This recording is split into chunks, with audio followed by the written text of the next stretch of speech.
Shovel Knight from Yacht Club Games is clearly one of the best games on Wii U and 3DS. Now, stay with me here. Just think back to your salad days when you were playing NES classics like Castlevania, Zelda 2, and DuckTales. You probably think of all those games fondly, but I hate to be the one to break it to you, but not all of those games are as good as you remember them. Fortunately, Shovel Knight plays the exact way that your nostalgia-tinted brain remembers those games playing. It's like an incredibly late-era NES game that was made by a developer who didn't have any corporate oversight and nothing but love for the form. Yacht Club Games is made up of a bunch of former Way Forward staffers, and they funded this game on Kickstarter, and delivered a masterpiece of a game that combines the level design of Mega Man, the combat of Zelda 2, the money hoarding of Sonic, all under a wonderful umbrella with an amazing emotional storyline and a soundtrack by Jake Kaufman. Yacht Club Games still continues to pump out additional stretch goal content from their Kickstarter. Soon we'll be playing gender-swapped versions of the game and playing as some of the enemies as well. If you wonder whether you should get it for Wii U or 3DS, I think that the best answer to that is just get both. The Street Pass content is pretty cool, and playing the game on Wii U is wonderful because it just brings back that memory of playing classic NES games on the big TV once again. Super Smash Bros. On Wii U was developed at the same time as the 3DS version of the same game, yet somehow neither game felt rushed. In fact, Smash Bros. On Wii U is without a doubt the largest Smash Bros. Ever. Everything you know and love is back, but now bigger and better. Oh, and did I mention 8-player local multiplayer? Yeah, that's a thing.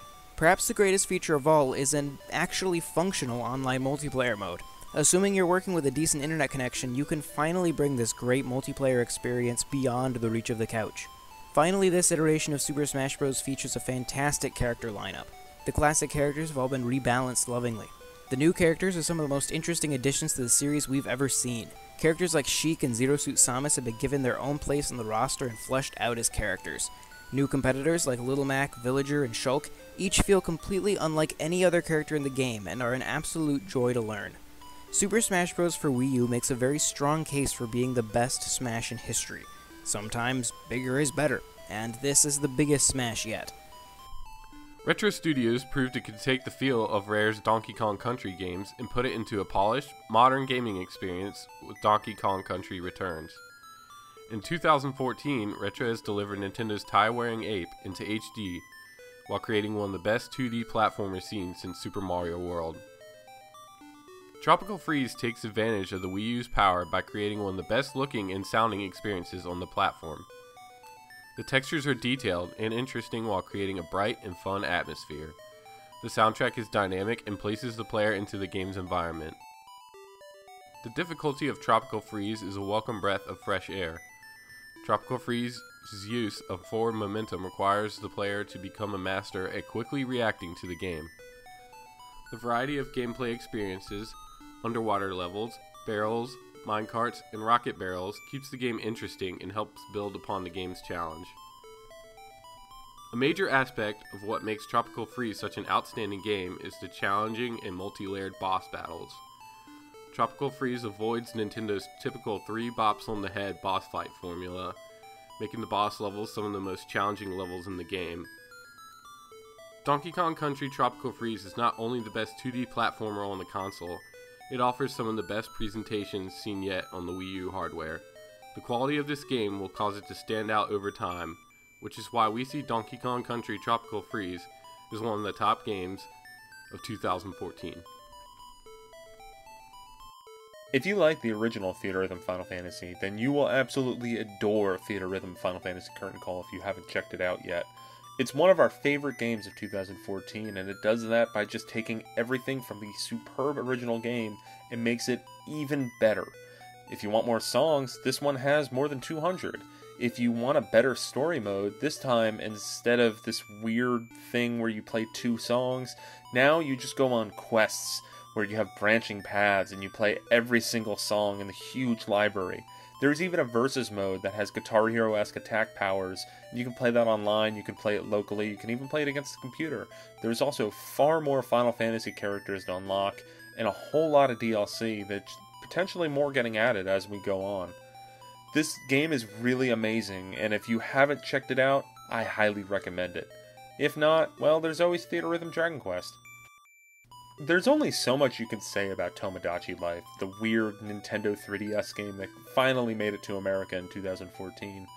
It's one of our favorite games of 2014, not because it's got this amazing gameplay hook or anything, but because it's this weirdly personal game that you just have these brilliant experiences that come out of that kind of remind me of what The Sims were like when that first launched all those years ago.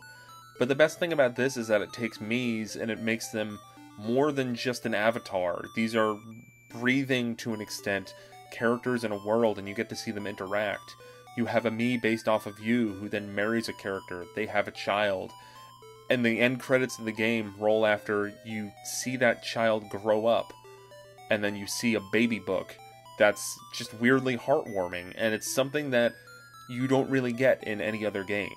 And that's why Tomodachi Life, at least to me and a good chunk of our staff here at NintendoReport.com, is one of the best games of 2014. It's one of our favorites because it's just this deeply personal game in which occasionally a Mii farts. Hyrule Warriors perfectly merges the popular hack-and-slash formula of the Dynasty Warriors series with the lands, lore, and cast of The Legend of Zelda. It kind of plays out like a big time-travel crossover fanfic, but that's part of why it's so great. Slash through hordes of monsters as Link, smash your enemies into oblivion as Darunia the Goron, or even enlist the aid of the Great Deku Tree as the Sorceress Lana. Even the series villains get in on the action. You can play as many key warriors from across the Zelda timeline and use dozens of different weapons taken from every corner of Hyrule's history, and even the new characters feel right at home within the Zelda mythos. The game contains an 8-hour story, at least 16 characters to level up, a plethora of unlockable bonuses, and an adventure mode that can take weeks to complete. There's no wonder it's on our top 10 list. Oh, and you can double your playing time with the sheer treasure trove of DLC that's available. If you're a Zelda fan and you don't already have this game, what are you doing? Go get it right now! When it comes to fighting games on portable consoles, for me it's usually a mixed bag because of the controls and how it doesn't translate well from home consoles to portable consoles. But for me, in terms of Smash Brothers, I overall had an enjoyable experience. What I like most about Smash Brothers is collecting trophies and, of course, fighting and all that. And Smash Brothers is a pretty good title in the fact that it stays true to the franchise and it's a pretty good fighter on a portable console.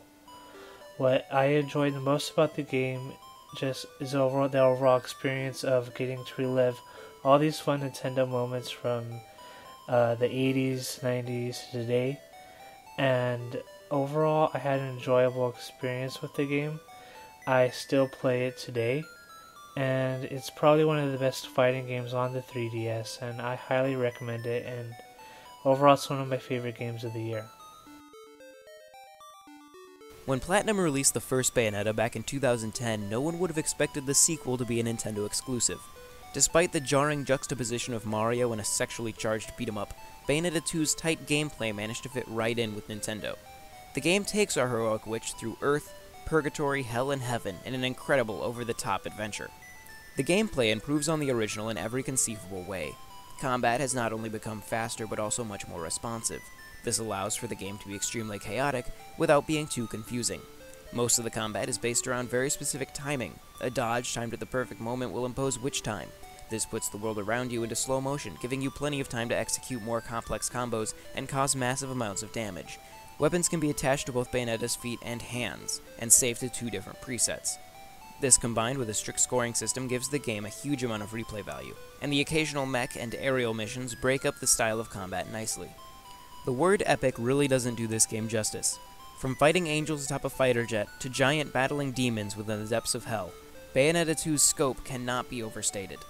It's a dazzling adventure that will grip you from start to finish. Combined with the remastered version of the original Bayonetta 2, this is one of the greatest values in gaming. Welcome to the family, Bayonetta. Toad's first outing on his own proves that even though he might not be anywhere near as strong as Mario and company, the little mushroom has what it takes to get the job done. The main challenge of the game doesn't come from simply getting to the end of the level, but rather from trying to collect 3 diamonds scattered throughout the stages. Not only that, but bonus objectives such as collecting a certain number of coins or defeating a certain number of enemies add to the challenge. Minecart stages allow players to see through Toad's eyes in first person as he throws turnips at enemies and blocks in his continued search for treasure. Players aim with either the joystick or gyro controls, and then press the A button to throw turnips. The result is something that anyone from any gaming background can enjoy. Boss stages require a keen grasp on the controls and great hand-eye coordination. Players will have to maneuver through tight spaces, avoid fireballs and rogue winds, all while trying to nab diamonds and make their way to the end of the level. The boss stages offer some of the most tense, gratifying moments of the game. All these combined keep the overall experience fresh and stimulating. Captain Toad Treasure Tracker is a cute, challenging experience that gamers from all backgrounds can enjoy. This charming, non-platformer is a must-have for the Wii U. When it comes to Mario Kart 8, the thing I like the most about the game is the overall presentation, because it's such a giant leap between the Wii and Wii U versions of Mario Kart. In Mario Kart 8, you get full HD graphics, which look friggin' awesome. When you look at the retro tracks, the thing I recall the most is just how great Donut Plains 3 from the original Mario Kart looks, and Rainbow Road from the N64 version of Mario Kart, which is also really great to see. And I also really enjoy the live music aspect of it, similar to Super Mario 3D World, released last year. And I really enjoyed the game overall. It doesn't change the formula of Mario Kart by any means, and you can have the same experience on the Wii and the 3DS versions, I guess, but for an overall polished game in terms of that, I think the Wii U version is probably the best one yet, because of its presentation and because of the graphics and the sound and everything else that makes it really stand out in terms of overall presentation.